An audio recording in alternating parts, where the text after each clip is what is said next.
Usually the guys when we do the video feed, I feel like nobody can read the whiteboard anyway. Even though I do like coloring on it, it is probably one of my favorite parts of doing this meeting. Guys, I'm Ben, I'm alcoholic. Yes, welcome to 2021, guys. Come on, we are here. So my sobriety date is January 28th, 2016. For that, I'm grateful. Tonight, like Adam said, we are doing step 5. I wouldn't have known what it was either, unless they helped us out. It is admitted to God, to ourselves, and another human being, the exact nature of our wrongs. Like Adam said, the steps we took, the name of this meeting, it comes from this book written by an alcoholic. He's since passed away. His name is Joe Mcq. And basically, in this book, Joe Mcq said that steps 4, but especially step 5, we're trying to get closer to the truth, right? Because like certain things happened in my life, like not just through my using career, but before I started getting high, like when I was young, when I was a kid, in my relationships, at work, today, things happen in my life, right? And I get resentful, or I commit sex harms. I might lie, I might cheat, I might steal. I get full of fear. There are things that happen in my life, and when they're in my head, right, I get angry. I feel self-righteous, like somebody did something wrong to me. But when we do step 5, when we put things down on paper the way that step 4 asked us to do, right? Step 4 is just like a very specific step. It's not just me writing in my diary about how much I love Johnny Smith or whatever. Step 4 is a very specific step. So step 5 is also a very specific step. It's not me calling up my friend and gossiping, right? It's me confiding in another person, confiding in myself, confiding with God, with my higher power, the exact nature of my wrongs. I'm trying to examine the truth. It's kind of hard for me to see the truth, right, when it's in my head, that is why it's vital to discuss it with another person. I know the things that I've done, right? Adam knows some of the things that I've done, but he doesn't know like exactly where I've caused harm, right? My fourth column. What's my fourth column on my 4th step? My part. I resolutely look to my wrongs, right? How have I been selfish? How have I been dishonest? How have I been self-seeking? How have I been fearful, right? I put those things on paper and I look at them and I can only see them, right? Like if I had a whiteboard, think about like a picture frame. If I'm in the picture, right, I can only see so much, but somebody who's not affected by the actions that are taken in my life, right? When I tell David the things that have happened in my life, they have no effect on his life. So he can see those things a lot of times more clearly than I can, right? I want to say like I'm an alcoholic because I was poor when I was growing up, or because I was molested when I was growing up, or because I'm Black. I put those labels on myself and I say, if you had my life, you would have done the things that I've done, right? Who's done that? Okay, come on. Some of us, I'm in the right room. Let me see what the big book says. The big book. On page 72 in Into Action, it's the first page for Into Action. It says, having made our personal inventory, what shall we do about it? We've been trying to get a new attitude, a new relationship with our Creator, and to discover the obstacles in our path. We have admitted certain defects. We have ascertained in a rough way what the trouble is. We have put our finger on the weak items in our personal inventory. Now, these are about to be cast out. This requires action on our part, which, when completed, will mean that we have admitted to God, to ourselves, and to another human being the exact nature of our defects. This brings us to the 5th step in the program of recovery mentioned in the preceding chapter. Guys, in the 12 and 12, it talks about a person can hardly stay sober, right, if they don't do a 5th step. I feel like I've been through so many meetings. Obviously, I went to GLC. I was in GLC for 15 months. And a lot of times somebody talks about, being on their 4th step or waiting to drop their 5th or having some fear about it. I feel like a lot of times people talk about it more than they actually do it. you know. And sometimes when we do that fifth step, right, we get that relief. We get that sense of relief. Later on in the fifth step promises, it talks about we begin to have a spiritual experience, you know. Is there anybody here who hasn't done their fifth step yet? Oh, okay, I don't know. You got one coming up? Okay, hell yeah. That's something, dog. I feel like a lot of times we sit in these meetings, there are a lot of people that aren't on any step, don't have any sponsor. The way that this program works, right, is that we work steps to get this relationship with our higher power, who's going to relieve this hopelessness, right? You know, this mental obsession, relieve this mental obsession, and allow me to be useful to other people, right? I'm not just going to be happy, you know, I'm not just going to be content. I'm going to see how I can use my life to benefit other people, you know, and that's like the glory about the fifth step. Like, I'm telling you all these things that have happened in my life. Later on in step 9, it says, no matter how far down the scale we have gone, we'll see how our experience can benefit others. That's my favorite 9 step promise. You know, like, no matter what I've been through, I can help somebody else out. You know, like, and it's only in this room, right? In these rooms of Alcoholics Anonymous, like me and Alex can really be friends. You know, I'm not fucking with Alex on the street for real, you know. Guys, so yeah, like Adam said, we're here to discover what the first 100 did in order to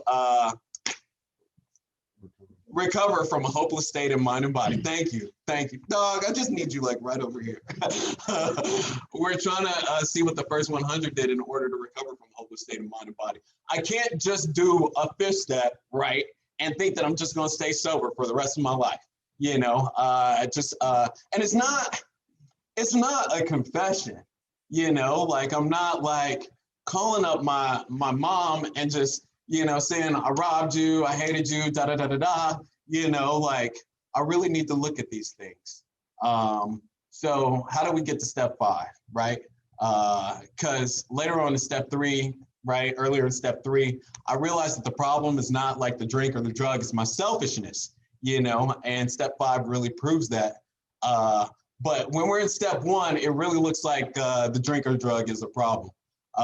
Guys, I got to Alcoholics Anonymous through going to jail. Obviously, I was on probation for 3 years. I got charged with a possession of methamphetamine. Anybody smoke meth? Okay, come on. Today, I mean, whatever, you know. Yeah, I mean, it's all the same day when you're on meth. The days don't stop. The days don't quit. It's the same month. Yeah.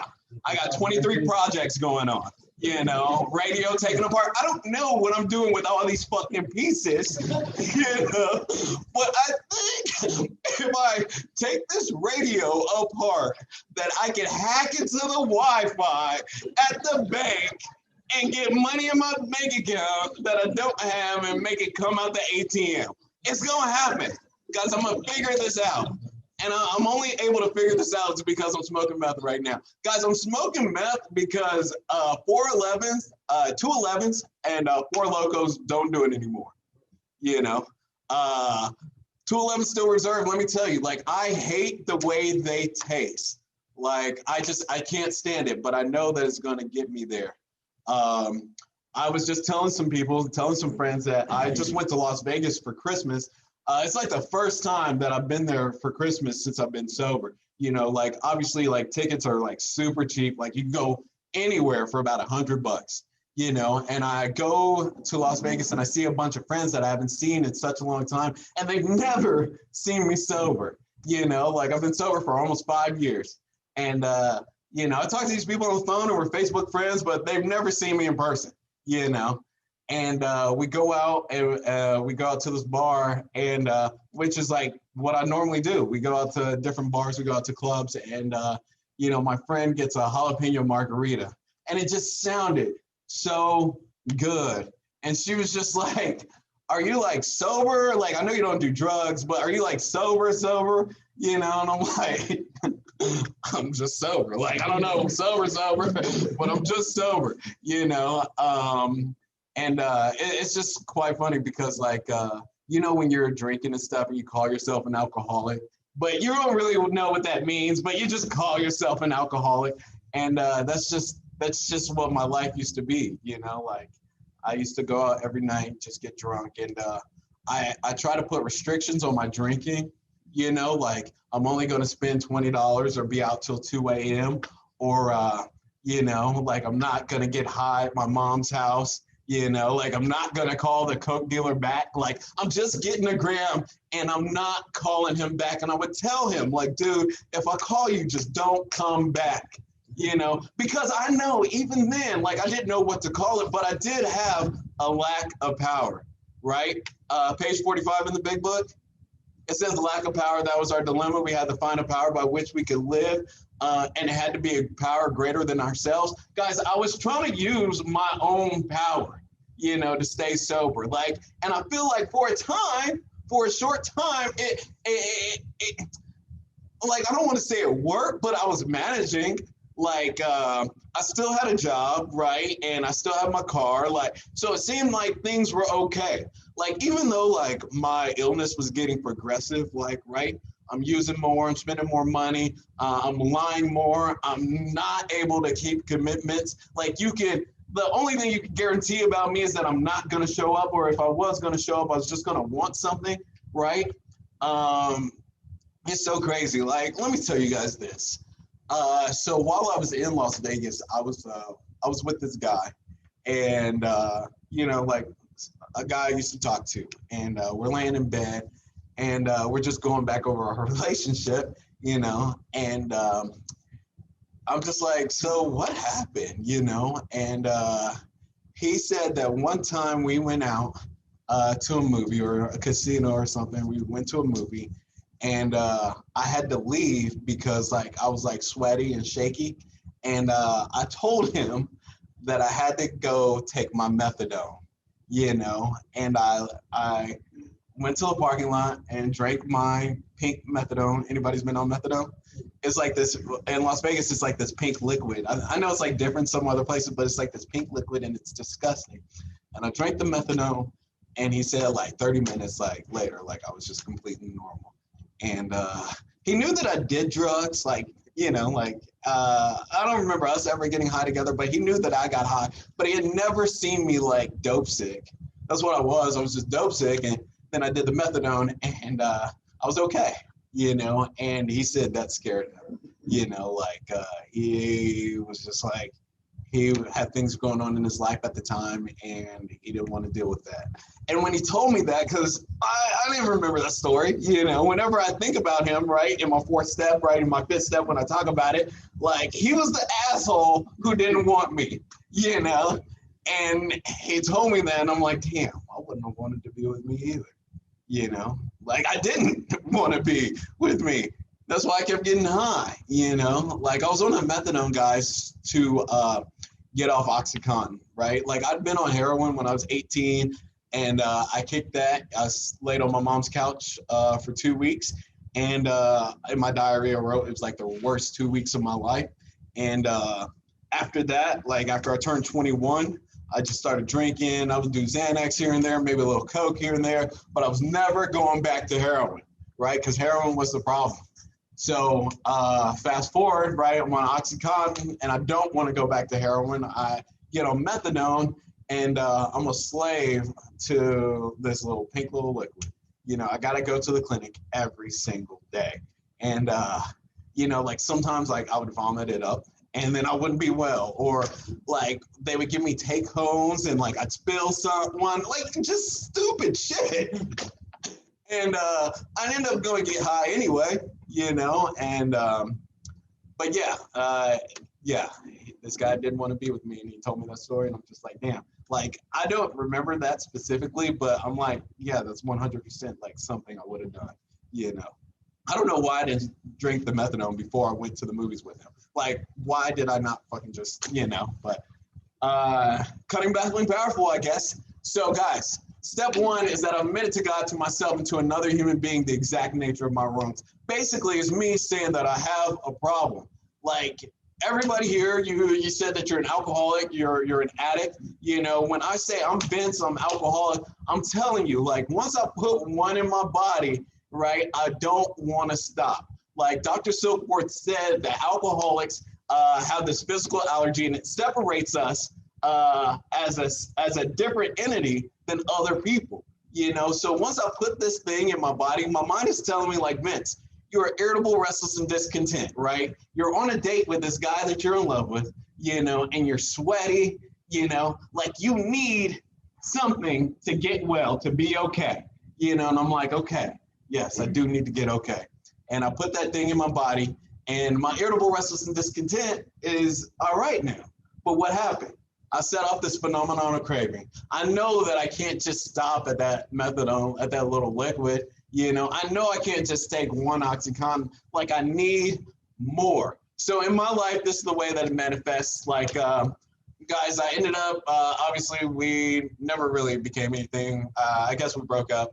I got kicked out of my mom's house. I lost my job. Like, you guys know this cycle. Lost my job, lost my car, didn't have anything.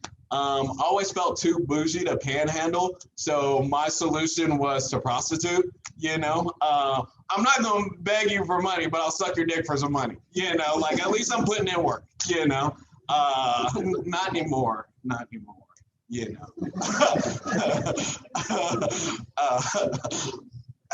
but that was my solution.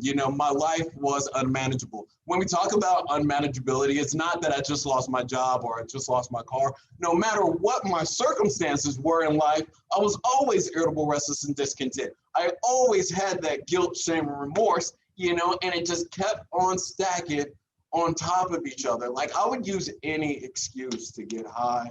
Like, there was no excuse that was too foul. Like, somebody died, like I got sick, somebody else got sick, like no matter what it was, like it was a weekend, it was a Monday, like I'm too tired, like I need to go to sleep, like I don't fucking care, like I'm getting high, guys, my dad ended up sending me a bus ticket, a Greyhound ticket to Cincinnati. He had moved to Cincinnati because I was homeless, and he's like, I want to help you.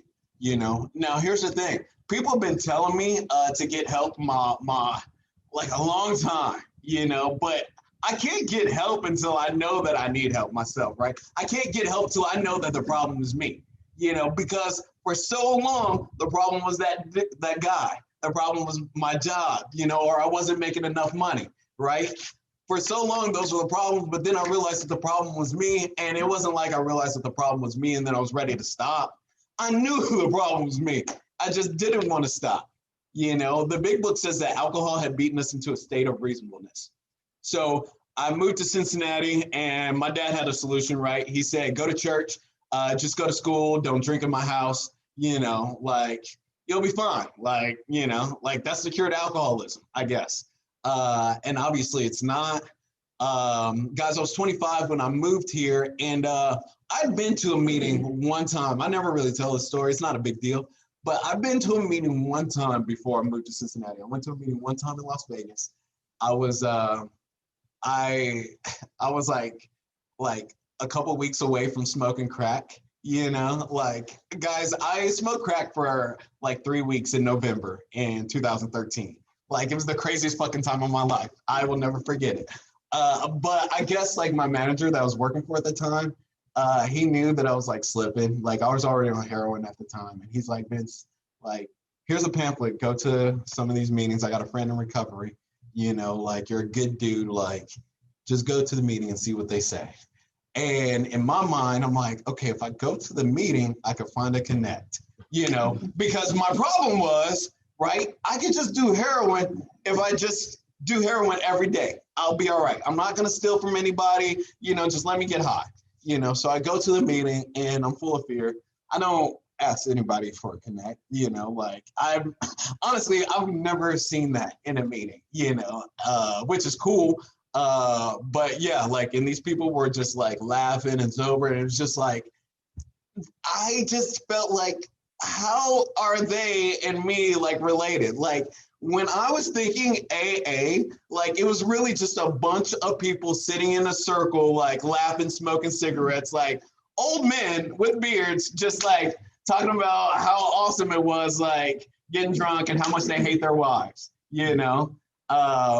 And so like I'm witnessing this and I'm like, no, this is not something for somebody who's on heroin or who's a drug addict. Like I had no idea what Alcoholics Anonymous was. And so I feel like, sorry, I skip a little bit, but I think that's why I emphasize, like when I go to meetings or when I'm sharing, like it's not about like sitting in the circle and telling the meeting like the worst thing I've ever done, like it's really like working the steps.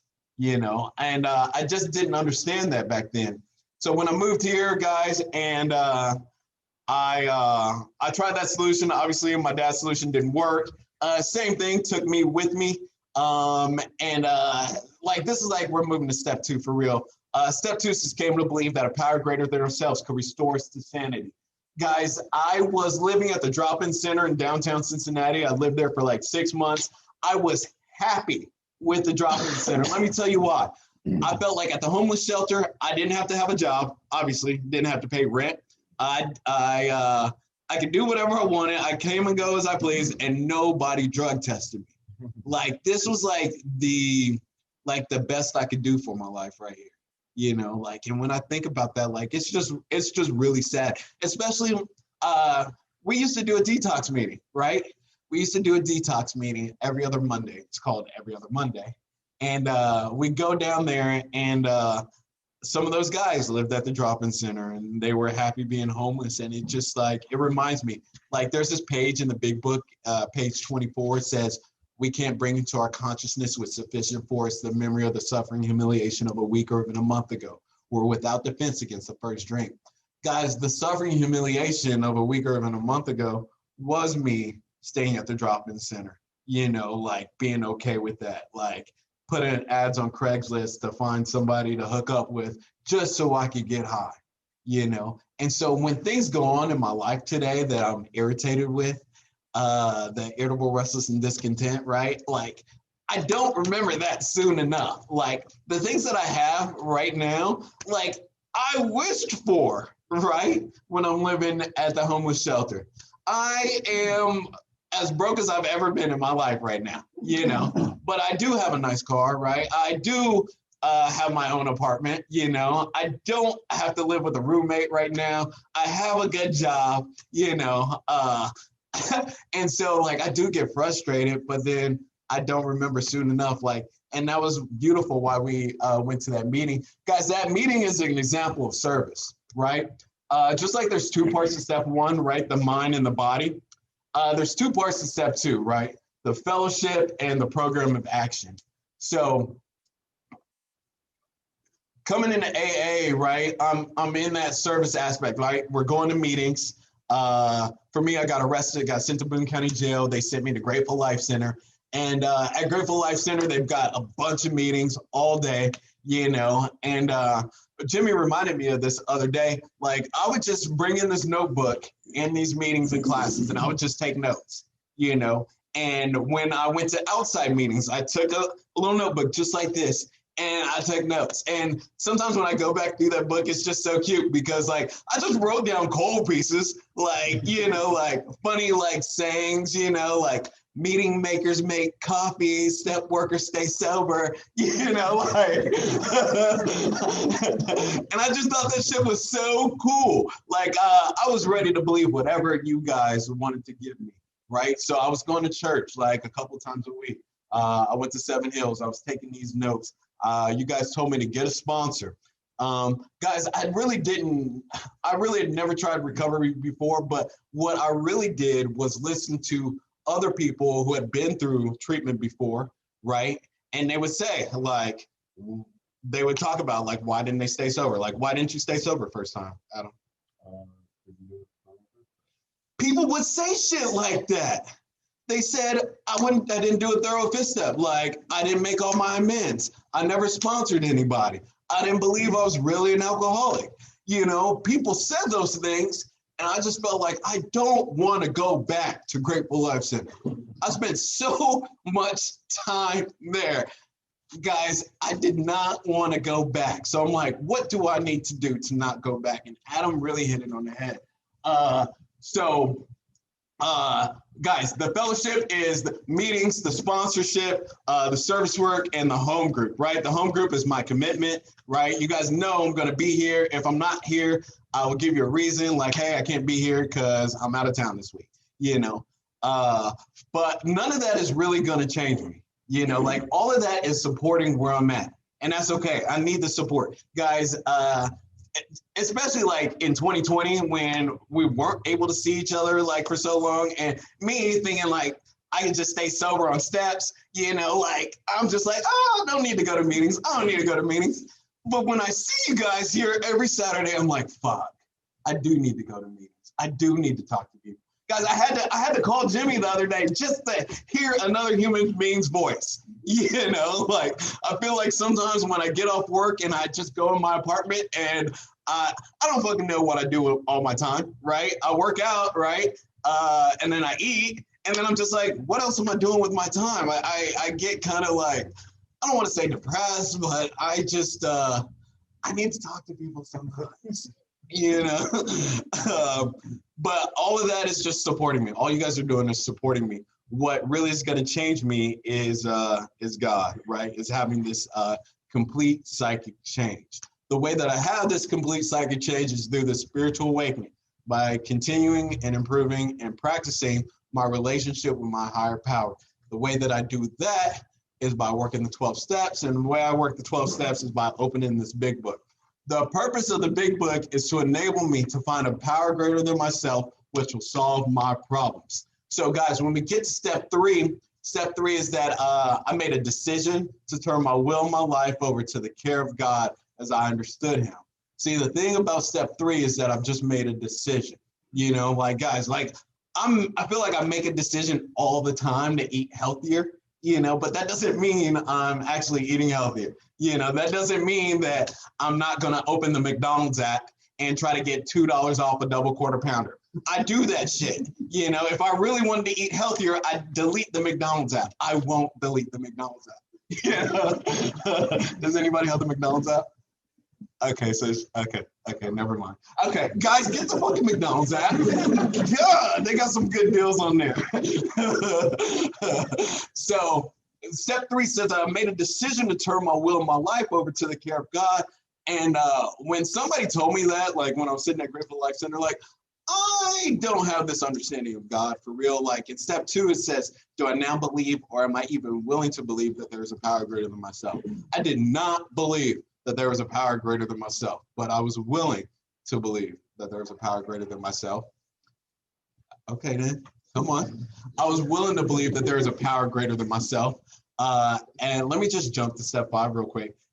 Step 5 is like the first tangible piece, like of willingness that another person is going to see, right? You know, like I can tell you that I'm willing to turn my will and my life over, right? I can tell you that I've taken inventory, but once I do step 5, that's like me proving my willingness to God and to another person, you know, like proving my willingness to my sponsor. Like they say, how willing, are you willing to do anything I ask you, or how far are you willing to go to stay sober? Like I can believe with all my heart that I want to stay sober, but believing is not going to keep me sober. Action is what's going to keep me sober. I don't know. Maybe I just made that up. I didn't. Is that true? Okay. So step 3 says I decided to turn my will and my life over. It's like, what do I mean? So when I get to step 3, I have to know that my selfishness is the cause of my problem. We think selfishness, self-centeredness, that we think is the root of our troubles, driven by 100 forms of self-pity. What's up? Driven by 100 forms of fear, delusion, self-pity. Thank you. Okay, young Arthur, come on. Okay, the first requirement is that we be convinced that any life run on self-will can hardly be a success. On that basis, we're almost always in collision with something or somebody, even though our motives are good. Most people try to live by self-propulsion. Each person's like an actor who wants to run the whole show, forever trying to arrange the lights, the ballet, the scenery, and the rest of the players in his own way. It says what usually happens, the show doesn't come off very well. He becomes angry, indignant, and self-pitying. What is his basic trouble? Is he really not a self-seeker, even when trying to be kind? Is he not a victim of the delusion that he can wrest satisfaction and happiness out of the world if he only manages well? Is he not, in his best moments, a producer of confusion rather than harmony? Guys, a lot of times in my life, like I'll go back to that, just that last sentence. I don't know what that was, but that was something we're going to talk about that after the meeting. And this is on page 61. Is he not, even in his best moments, a producer of confusion rather than harmony? Guys, if what I'm doing is causing confusion, my will might be colliding with somebody else. It might be my own will. Now, here's the thing.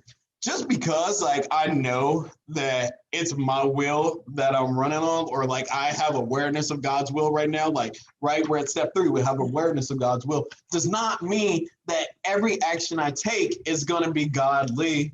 Like I'm still going to continue to make mistakes, right? Guys, we got a bunch of other steps. And here's the thing. I only have a daily reprieve contingent upon my spiritual condition. Like I'm still going to cause harm, right? I still might get resentful. I definitely get resentful, right? And full of fear. Things still happen in my life, but now I have a way to correct that. Like the first way that I can correct that, I just have to know, like the problem is me. And once I know that, right? Once I know that my instincts being out of sync are what's causing the problem, like it just opens up a world of possibility because I can't do anything about what anybody else has done, and that's the significance of the 4th step. So when somebody said, hey, Vince, make a decision, turn your will and your life over to carry God, right? We carried a rock and threw it over the bridge in the river, but really it wasn't the carrying the rock or saying the 3rd step prayer right there with everybody else. For me, doing step 3 was doing step 4, was just going on to the next step, right? Step 4 is the first piece of evidence to show myself that I'm willing to do what you guys have done, right? To do something different. So in this 4th step, right, we got these, there's 3 manifestations of self. We got resentments, we got fears, and we got sex harms, right? And I put those things on paper, right, in 4 columns, and I answered these questions that the big book asked me to answer, right? They're specific questions that the big book says, like, let me find this, sorry. It says, next we launched out on a vigorous course of action, the first step of which is a personal house cleaning, which many of us never attempted. Guys, before I got sober, but all the times that I told myself that I wanted to get sober, I was not willing to do a 4th step, right? Because some of the shit on my 4th step, I feel like could still get me in trouble, right? If none of the shit on your 4th step, do you feel like it can get you in trouble? It's probably not thorough enough. I know I did some shit, right? Like, I feel like, we've all stolen from Walmart, but I feel like once I put that on paper, like, damn, Walmart might try to come after me, like, probably not, right? But that's what I was thinking, I put that shit on paper. It says, therefore, we started upon a personal house cleaning. Resentment is the #1 offender. It destroys more alcoholics than anything else. In dealing with resentments, we set them on paper. We listed people, institutions, and principles with whom we're angry. We asked ourselves why we were angry. Guys, that's easy for me to identify with my resentments, right? I know who I'm mad at, and a lot of times I know exactly why I'm mad at them. Sometimes there's just people I just don't like, but I still got to put them on paper. I don't have a specific reason, but if I really examine, the reason is probably I just don't like something about myself, but with the resentments, we set them on paper. We asked ourselves why we were angry. In this 3rd column, it says, in most cases, it was found that our self-esteem, our pocketbooks, our ambitions, our personal relations were hurt or threatened. So we were burned up. And then this is like the most important part, and I can't stress this enough. Like from this 4th column is really like what we're going to get is like where the plan is to work the rest of the steps. Like this 4th step is going to dictate exactly what I do in my 5th step, exactly what I do in step 6 and 7, exactly how I make these amends in step 8 and 9, right? This 4th step is just like crucial, and it's just laying the foundation, okay? It says, referring to our list again, putting out of our minds the wrongs others had done, we resolutely look for our own mistakes. Where have we been selfish, dishonest, self-seeking, and frightened? And let me emphasize this, guys. It says, where had we been selfish, dishonest, self-seeking, and frightened? It doesn't say, Vince, have you been selfish, dishonest, self-seeking, and frightened? Because the answer is yes, right? To me, when I read this, it says explain, right? Where had you been selfish, dishonest, and self-seeking, and frightened? That's like, Vince, explain how you had been selfish, dishonest, self-seeking, and frightened for each of these situations in my life, each of these items in my inventory. And I feel like because step 4 asked me to be fearless and thorough, like there is no harm in me explaining these things. In fact, like I'm only going to get benefit from explaining these things that happen in my life, because when I talk to my sponsor or whoever that I've decided to share this with, right, that's what we're examining, right? Like first he doesn't care who it was, right? Or exactly why I was mad. Right? We are going to go over like exactly how these instincts affected me, but what we really want to see like was my mistakes, right? Because if I'm working on myself and working on my relationship with other people, working on my relationship with God, it has to start with me. I can't do anything about David's wrongs, right? And there are some things, right? The big book says that sometimes the world and its people really wronged us. You know, maybe they're spiritually sick too. Maybe some of those people that wronged me in my life are spiritually sick. You know, I'm okay with that. But I know that I'm spiritually sick. So I got to work on that. So once I put all of these things on paper, right, that's just resentments, right? There's another set of questions for fears. There's another set of questions for sex harms, right? I put all those things on paper and I'm ready to have this very specific discussion with another person. So it says that column 4 is where the information we have been looking at for will appear. All the problems come from our character defects. Oftentimes, it is easier for another person to see the truth clearly. Guys, I really wish I had the whiteboard for this, but I'm just tell you. So imagine just like this stick figure, right? And he has all these resentments, right? And these resentments are like boxes, like these building like this brick wall. These resentments, these fears, and these sex harms are building this brick wall. And outside this brick wall is the sun, right? The sunlight of the spirit. But because this guy has all these resentments, fears, and sex harms, he doesn't even know that God exists, right? God is the sunlight, okay? He doesn't even know that God exists, but he keeps building these things up, keeps building up this brick wall. And finally, somebody knocks on the door and says, hey, dude, there's sunlight out here, you know, like, let me help you take down this brick wall. You know, that's my sponsor. And in this big book, we identify exactly what those bricks are made out of. So when we get to steps 8 and 9, I get to start removing some of those bricks, right? In fact, some of those bricks start getting removed at step 5. It says we now begin to have the spiritual experience, right? I see through this window that there's this sunlight. And I want more of that sunlight because this room I'm in is cold and it's lonely, you know? So when I start removing these bricks in 8 and 9 and this sunlight starts shining through, it's like, I want more of that, you know? A thorough 4-step, it brings about like a certain urgency. Like, I've got my 4-step written, I'm ready to drop it.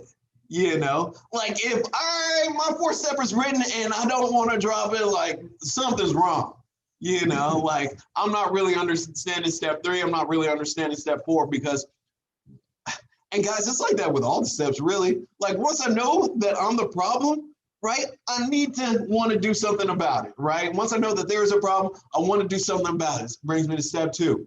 Step 2 says, came to believe that a power greater than ourselves could restore us to sanity. Vince, how do I get restored to sanity? Okay, dude, we're moving on to step 3. What's up? You know, you ready to turn your will and your life over? Yeah. Okay, write this 4-step. Okay, you wrote your 4-step. Now let's drop it. Like it really just goes like that. Like sometimes like we're hungry for it. The big book says that we're like drowning. Like they have this analogy. They're like drowning. And imagine that scene in Titanic where the boat breaks in half after it hits the iceberg and all those people are in the fucking water, right? And there's these people that come back in this little life raft and they're searching for somebody who wants help, right? And we as alcoholics, we're like there with the whistle, blowing the whistle, like screaming like, shh, you know, like, like I want help, I want help. That's exactly what you're saying when you come to a meeting and you say, I'm Brittany, I'm alcoholic, right? That's exactly what you're saying.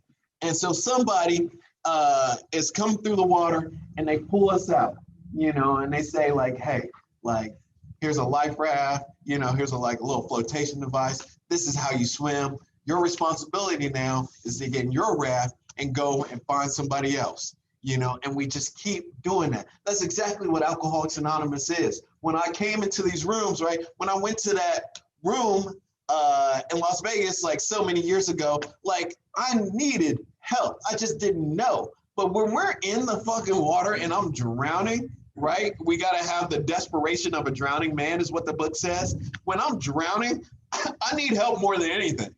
There's nothing else I need, right?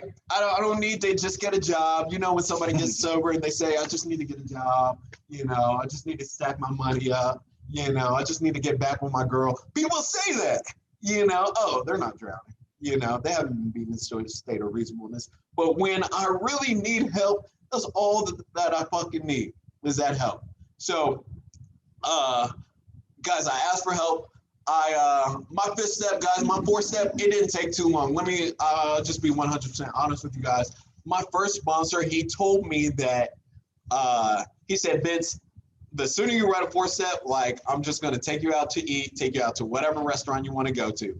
And so let me tell you guys, the way I picked my first sponsor, I really just wanted a sugar daddy.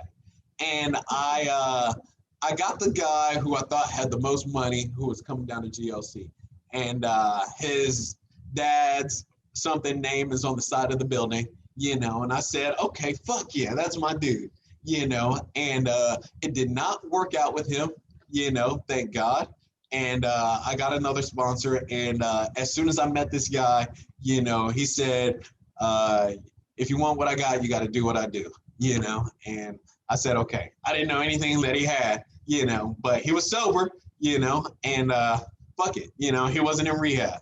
It started just like that. Like, for me, it started small. Like, I didn't have an awareness of God, right? But what I had was you guys. So I used you guys as like the first, like, higher power for me, and then somebody was talking about like some, like, things like integrity and brotherly love. And I was like, okay, I can get down with that, and then I met this guy, and he just seemed happy, and he was willing to sponsor me. And I felt like that's something I want to aspire to, My sponsor, he's probably sober like 3 years when I met him. And so I shared this fifth step with him, and something miraculous happened. Like, he started telling me things about his life that kind of matched up to things in my life. Like, so we built this bond. Like, the thing is like, I came into this program alone, right? I don't really have any friends that I used to get high with. Like, that's just not my story. Like, I don't see people in the rooms where I used to get high with. But when I walk into rooms of Alcoholics Anonymous, right, I've been sharing these stories for so long, and you guys share your stories, like, we can relate and we laugh at them, like, this is like, it's funny because you guys have been through a lot of the same things that I've been through. But when I wrote those things on paper, like, guys, I didn't believe that you guys had been through the things that I've been through. But it started with my sponsor, and I felt like, like, I'm just like this gay, poor black dude, and he's not at all, and I'm like, okay, this guy isn't going to relate to anything that I say. And he related to not everything that I said, but just a lot of shit that I said, and I was just like, oh, okay, so this might work, and guys, from that fifth step, like, guys, there's no step more necessary to long-term sobriety than doing a fifth step, right? You can do all the inventory you want, like, you can prematurely make amends. You can pray all day, thoughts and prayers all fucking day, but once you do this fifth step, like, something really just happens. The book talks about that. Let me get there. It says, we pocket our pride and go to it, illuminating every twisted character, every dark cranny of the past. Let me just focus on that first. Sometimes people will say, like, Vince, should I put this on my fifth step? Have you heard that? Yeah. Have you heard that before? Actually, I know you've heard that. Okay. People always say, should I put that shit on your fifth step? Like, it's not going to hurt. Like, I don't care if you feel like it's batty. Like, if you're questioning, If it should be on my fifth step, put it down on paper. What is it going to hurt? You know, it says we illuminate every dark cranny of the past, every twisted character, every dark cranny of the past. I put everything down on paper for the simple reason, and then guys, it just started. Like, I didn't feel like I wanted to be sober for forever. I just did not want to go back to jail. I just did not want to be in treatment.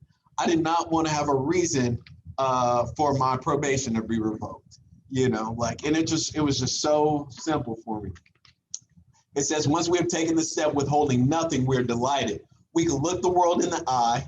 We can be alone at perfect peace and ease. This is page 75. Our fears fall from us. We begin to feel the nearness of our Creator. We may have had certain spiritual beliefs, but now we begin to have a spiritual experience. That feeling that the drink problem has disappeared will often come strongly. We feel we're on the broad highway walking hand in hand with the spirit of the universe. Like, guys, my spiritual experience has just started just by telling someone all these things that I already know, you know? Like, I do believe, like, working the 12 steps, like, each step, like 6, 7, 8, 9, 10, 11, 12, I'm getting closer to the truth, right? The truth about my purpose, the truth about how I'm supposed to treat other people, you know, like, really, like, I mean, in step 12, basically, it's just like, just help somebody. You know, step 10 says, after we prepare our inventory, we resolutely turn our thoughts to someone we could help. You know, like, it's so crazy. Like, the reason that I've been in, like, this melancholy this year, like, this was my life. I used to go down to Grateful Life Center, pick up a bunch of dudes, right? They call me and they're like, hey, can we go to a meeting? I'm like, fuck yeah, I'm going to a meeting. Let's go. You know, we go to the gym, go to the meeting, go to Waffle House. You know, I felt like I was helping people. So maybe this year there's less opportunity to do that. So I feel like the effects, like I feel that funk, like I haven't been helping people like I know that I have. And then occasionally Tony will call me, you know, and I feel like, oh, shit, I know Tony's got something going on. What you got, dog? You know, and he's got something, and I quote the big book and I feel great. You know, like I need that. I need to be able to help people because you guys have helped me. Let me see, what else did I say? It says we have to quit living on our own accord. Oh, guys, we got to make sure to give an account of the distressing and humiliating injuries which we have caused other people and ourselves. And relief does not come from discussing the sins of other people, right? I don't know how many times have I sat in a fifth step and somebody's talking about what everybody else has done. And I'm just like, I don't fucking know. Like, good for them. You know, like, I really just want to close the book. And like, I'm just like, that's not what we're doing. That's not what this is about. And then also, before I leave, guys, I do want to talk about humility.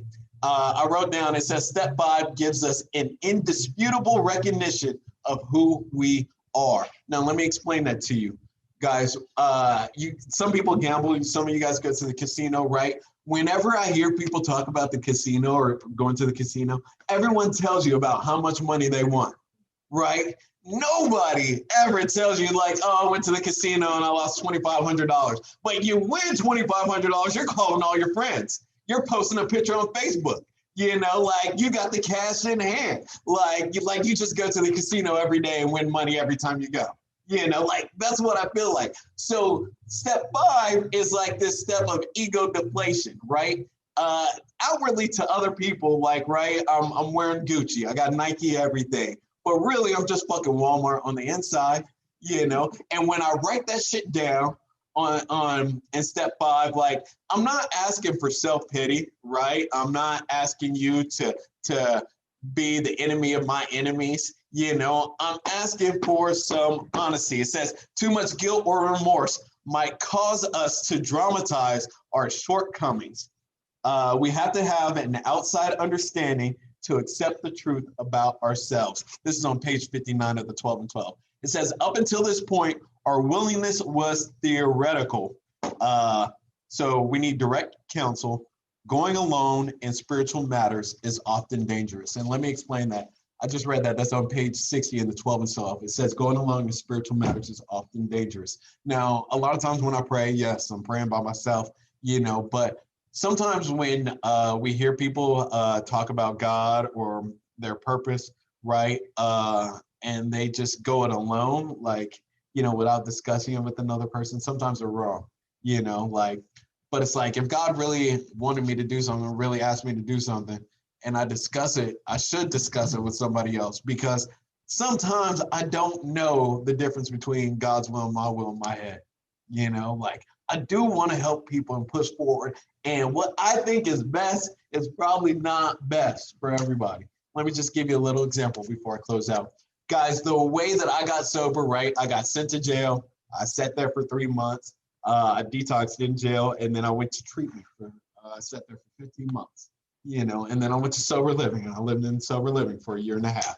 And it worked for me. Like, that shit worked for me. And for a long time, I believed, like, oh, if a person's not on probation, not in treatment, not in sober living, then they're not going to be able to stay sober. Guys, I was so fucking wrong, but I really believe those things, like 1, 2, 3 years sober. I believe that everybody should be a peer mentor, should live at Grateful Life Center for the rest of their fucking life. And then after you live at Grateful Life Center, go up there every single day and teach classes and get a bunch of sponsees. If you don't have to